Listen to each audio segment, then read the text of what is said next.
All right, so now what we're going to do is we're going to move over to the CDJs. What I have here are two CDJ3000 Nexus 2 connected by a DJM 750 Mark II. This is very similar to the DJM 900 Nexus 2 that you're going to see. It just is missing like two effects and a few other things. This is very standard to what you're going to see at most clubs. Some clubs and festivals have now upgraded to the CDJ3000s. They're very nice. I prefer the 3000s, but I think it's important to know how to use the 2000 Nexus 2s, because if you know how to use the 2000 Nexus 2s, going to the 3000s will be easy, and you'll also be able to use some of the legacy players like the CDJ1000s or the XDJs or something like this.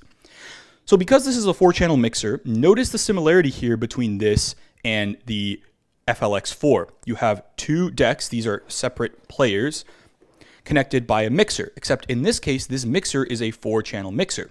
So what we're going to be doing is using certain channels of this mixer to connect our CDJs. And what I use are channels 2 and 3.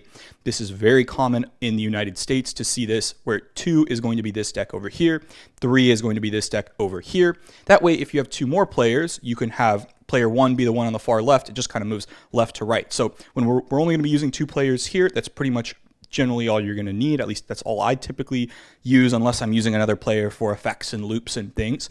And this is how we're going to be doing it. So we're going to wire this up and this up.